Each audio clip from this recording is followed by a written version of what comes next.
Today's video is sponsored by Crossout, a totally free-to-play vehicle shooter game where players build their own vehicle and pit them against other players' creations. Now, Crossout is one of those supposedly customizable games where it's like, well, yeah, you get to choose the ammo in one of the guns. No, this is a game where you build your own combat vehicle from the ground up. You get the bones, and then you get to design everything else yourself. Drivetrains, support systems, paint jobs, and of course, all of those weapons. Want to cover the backside in chainsaws? Go ahead. How about a Gatling gun on either side? No worries. Then throw on a crossbow on top of it, because why not? Go nuts. Build it well and you'll dominate. Build it badly and, well, you won't. It's a super fast-paced game with lots of game modes, and you've got pretty much limitless freedom to create. One thing I like about Crossout is that it's not super complicated. You can just jump in and get going, but also the game grows with you, so as you get better, you are still challenged by the game and, of course, other players. Best of all, it's a totally free-to-play game available on PC, Xbox One, or PS4, so lots of options for different types of gamers. And right now, you guys can visit exoplay.link/exogeographics to get a free bonus starter set with 3 extra weapons and a vehicle cabin. Very cool. So thank you to Crossout for sponsoring, and now today's video.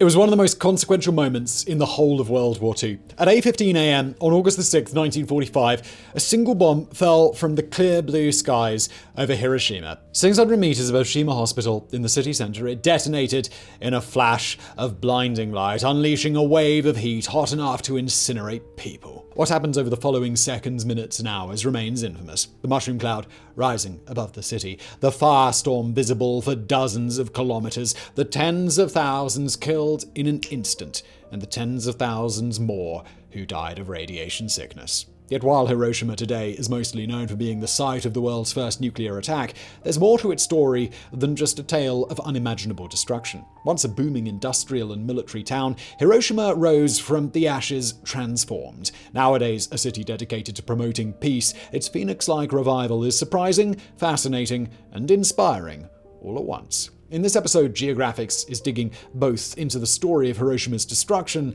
and also its miraculous recovery.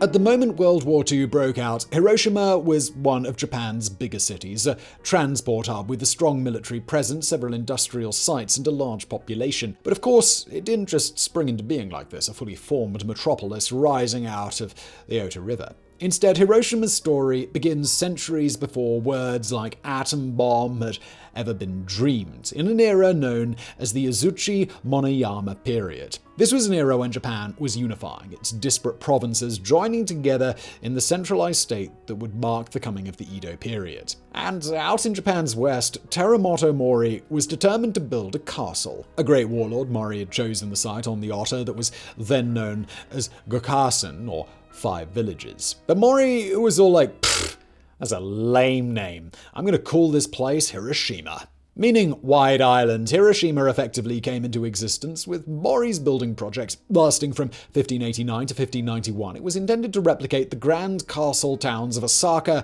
and Kyoto. The reed fields were emptied out, workers and shopkeepers invited in. By the time Mori died in the early Edo period, the new town was a fact of life, a small urban settlement organized around a grand wooden castle. And that's pretty much how things stayed, a bucolic slice of bygone Japan, ticking by semi-undisturbed for centuries. Yet even this quiet town couldn't escape the changes of the 19th century. Around 1820, the boundaries of Hiroshima began to expand, gobbling up nearby villages. Within a couple of decades, the population had almost hit 70,000. Not much today, but by mid-19th century Japan standards, it was big enough to make it a significant town. But it was with the Meiji Restoration that Hiroshima's fortunes really changed. The return of imperial rule, the restoration of Japan, triggered a full-blown overhaul of Japanese life as the country raced towards modernization, industrialization, and westernization like Usain Bolt racing for another gold. 1871 saw the end of old feudal domains. By 1889, Terumoto Mori's old stomping ground had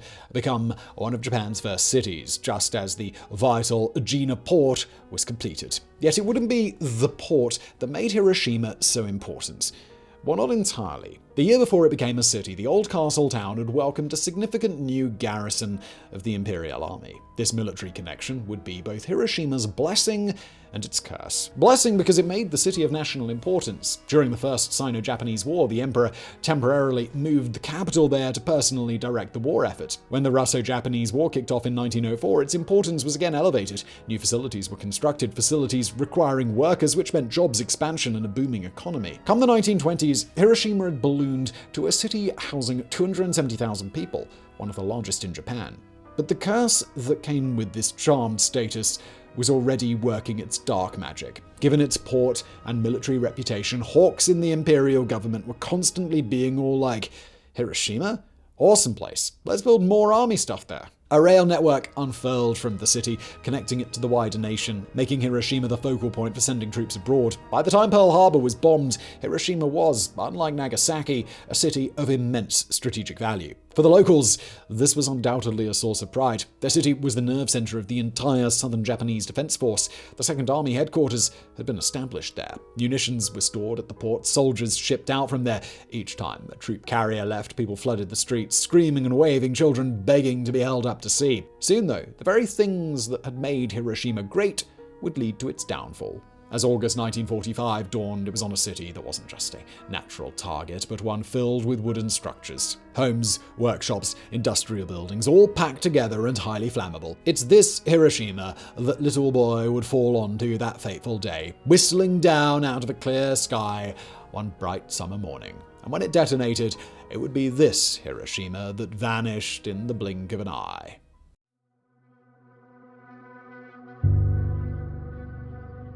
At 8:15 a.m. on August 6, 1945, the US B-29 plane Enola Gay released a heavy metal cylinder high in the air over Hiroshima. Known as Little Boy, the cylinder was in reality a 16-kiloton bomb. On its sides were scrawled rude messages to Hirohito, messages that would never be read by anyone but those who wrote them. As the bomb fell toward Earth, the city of Hiroshima went about its business, no one on the ground aware that their home was now seconds from annihilation. Roughly an hour earlier, an air raid alert had gone out as the Enola Gay was picked up by radar. By about 8 a.m. though, the alert had been lifted, as it became clear only 3 planes were incoming, far too few, surely, to cause any damage. The result was the city once again working as normal. People were in the streets, children were on the way to school.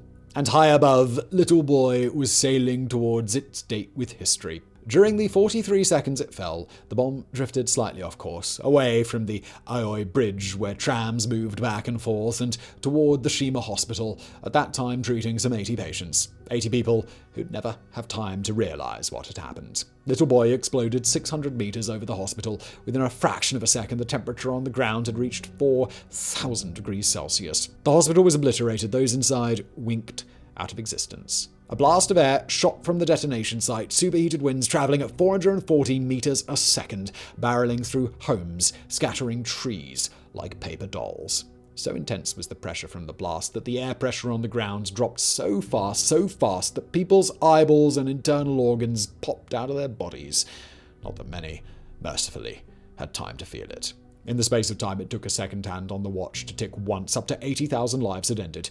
Unimaginable scores of people incinerated, torn apart, or crushed under rubble. And then there were the fires. Within 30 minutes, everything within a 2-kilometer radius of the hypocenter was burning. Firestorms ripped through what remained of the city. Wood, paper, flesh, everything that could burst into flames. By the time 3 hours had passed, the billowing smoke from the fires had created a whole new cloud high up in the atmosphere, one several times larger than the mushroom cloud itself. By then, 90% of the nearly 400-year-old city was in ruins. The discovery of Hiroshima's annihilation came slowly, over several hours, although there were ominous warning signs from the moment the bomb went off. First to notice something strange was an operator at the Japanese broadcasting company headquartered in Tokyo. Perhaps a minute after Little Boy brought the apocalypse to this corner of Japan, the operator logged that Hiroshima Station had gone dark. Nor was he the only person to realize something was up. Telegraph operators, too, were wrestling with a sudden outage on the Hiroshima line. Then the railroad people started getting garbled messages about trains unable to enter the city due to some kind of explosion. Before half an hour had passed, the Japanese General Staff headquarters had discovered they couldn't raise anyone either. Since no fleet of B-29s had been detected, the top brass were sure there couldn't have been an attack, at least not on the scale required to knock out an entire city. So they ordered a young man to fly the 3 hours to Hiroshima and report back. What that young man saw would stay with him for the rest of his life. Hiroshima was gone. Just gone. And in its place was a scene from the end times. A great swath of devastation engulfed in billowing black smoke. It was just like Tokyo had looked after the firebombing in March that year. Yet the Tokyo firestorm had only been possible thanks to a fleet of nearly 280 planes. How could the radar network have missed such a swarm approaching Hiroshima? The answer came 16 hours after detonation as President Harry Truman announced the deployment of the world's first atomic weapon. Yet, even at this early stage, on the ground, something incredible was happening. From utter annihilation, the city of Hiroshima was already starting to rebuild.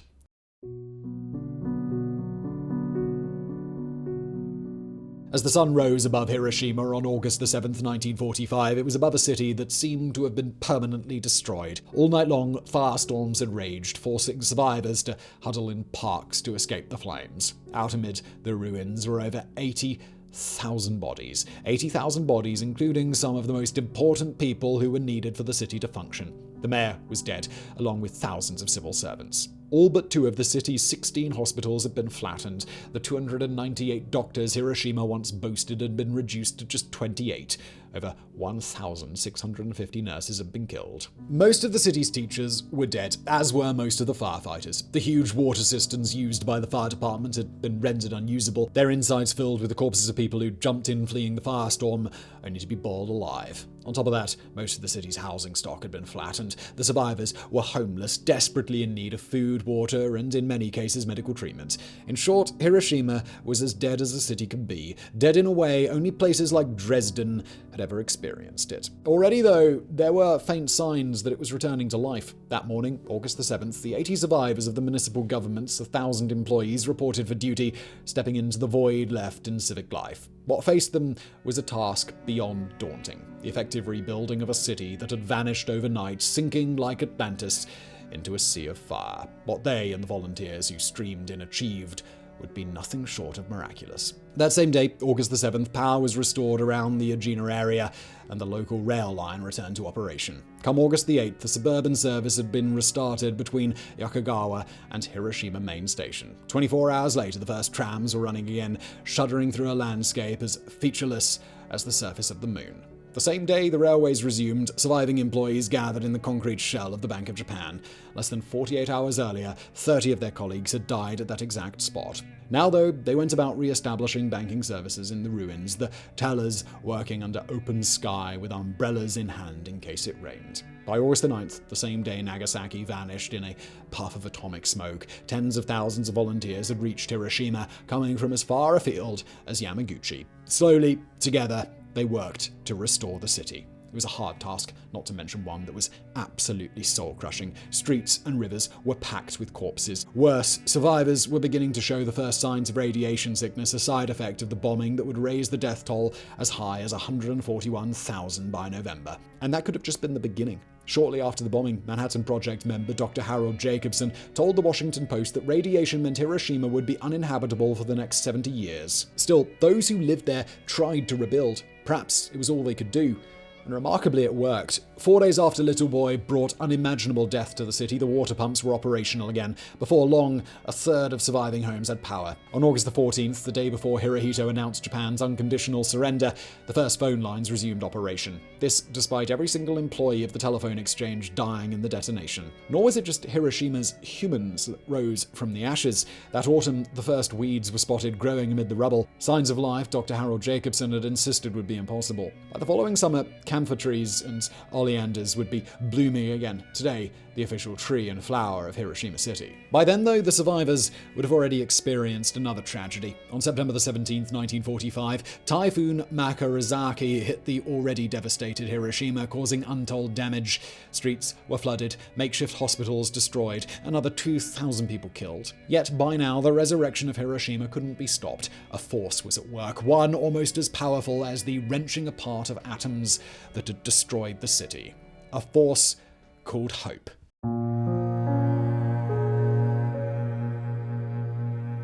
In 1946, Hiroshima's Chogoku Shimbun newspaper launched a competition asking its readers to dream up a vision for the rebuilt city. Now, a year on for the blast, the real horrors of August the 6th had at last disappeared. Oh, sure, the city was still in ruins, but the bodies and the flies that gorged on them had long since been cleared away. The rubble had been swept aside. The supply crisis had also eased, helped by the influx of foreign troops following Japan's surrender, bringing with them food and water. For all the undeniable progress, though, Hiroshima was still half dead. The debris may have been cleared out of the hypo center, but in their place now stood a shantytown of 10,000 wooden homes in semi-squalid conditions. That, and the still raw trauma of the bomb, may help explain the newspaper's winning entry. Sankichi Togi had been 3 kilometers from Shima Hospital when the Enola Gay released its payload. A Purr by trade, the horrors of the bomb had converted him into a peace activist, and it was this that inspired his vision for the rebuilt Hiroshima. Rather than just being a renewed city, Togi envisioned a place dedicated to peace, with a memorial and a museum, and a conference hall where people could gather in the name of a world without war. Above all, Togi felt that this new city should be filled with flowers and trees. Although the competition was unofficial, the city government was seriously in Togi's plans, but what could they do? The city's finances were as devastated as the rest of it. On top of that, most of the land near the center was technically still owned by the military. For a while, it seemed like Togi's dream would remain just that, a beautiful dream of a city salvaged from the ruins. That it became reality, or near enough, is entirely thanks to Hiroshima's residents. From 1946 on, survivors, locals, and those from nearby towns began what we'd now call a pressure campaign, one dedicated to renewing their devastated home. It took 3 years, but in 1949 the national government finally listened. The Peace Memorial City Construction Law was passed, elevating Hiroshima to special status and enshrining in law Toga's idea that the city should be a vast peace memorial. Shortly after the military agreed to give up its land claims, new funding was earmarked. Slowly, surely, the rebuilding of the city got underway. But Sankichi Togi wouldn't live to see it. Just 28 when the bomb exploded, Togi would be dead by 36, passing away in a sanatorium in March of 1953. He'd leave behind a few works of poetry and a legacy as a guiding light for his city as it embarked on the makeover of a lifetime. And the funds were now flooding in for such a transformation. As Japan entered the 1950s, the country's post-war economic miracle got underway. Construction boomed, jobs were plenty, the cities expanded, including Hiroshima, which soon returned to its pre-bomb population. Yet, even in this age of miracles, the resurrection of Hiroshima wouldn't be a done deal. In fact, it would soon turn out that creating a living memorial would be far more difficult and controversial than anyone could have guessed.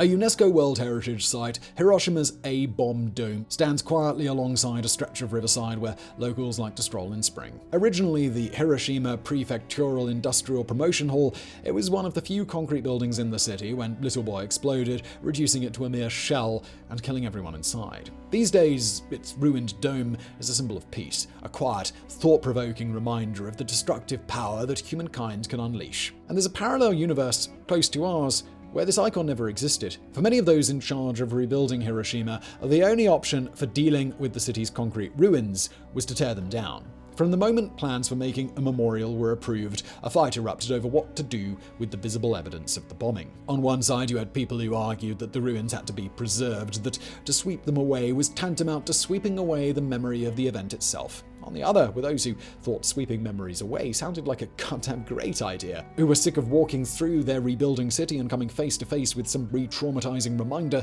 of its darkest day on every corner.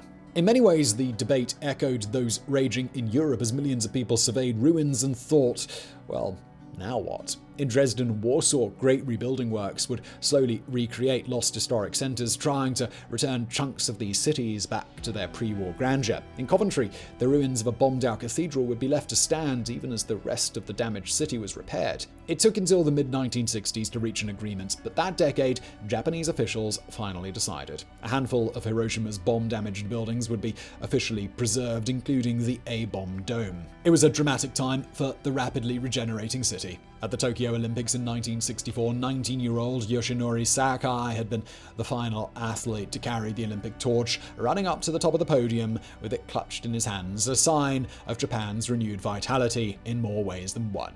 Sakai had been born in Hiroshima on August 6, 1945. His first experience of this world had been one of fire and destruction. Now, here he was, as vital and alive as any of the American athletes. For those watching the broadcast in Hiroshima, it was like watching the city's spirit be reborn all over again. Not that the lingering controversies ended with the dome's preservation. One sadly little reported tale of Hiroshima's rebuilding is how the makeshift slums that had sprung up after the bombing were cleared to make room for the new memorials. Since many of those living in them were Korean forced laborers, the authorities made no contingency plans. Those evicted were forced to build themselves a new slum on the riverbanks, one without electricity or running water. In the years before they were rehoused in the 1970s, these slum dwellers experienced numerous terrible fires which gutted their homes, a faint reminder of the dreadful firestorms that raged that long ago day. Yet for all its controversies, the city did rebuild, and these days it's hard to imagine it looking any different. Today, Hiroshima is a city that in many ways has thrown off its past. Home to over 1 million people, with an additional million in the wider metro area,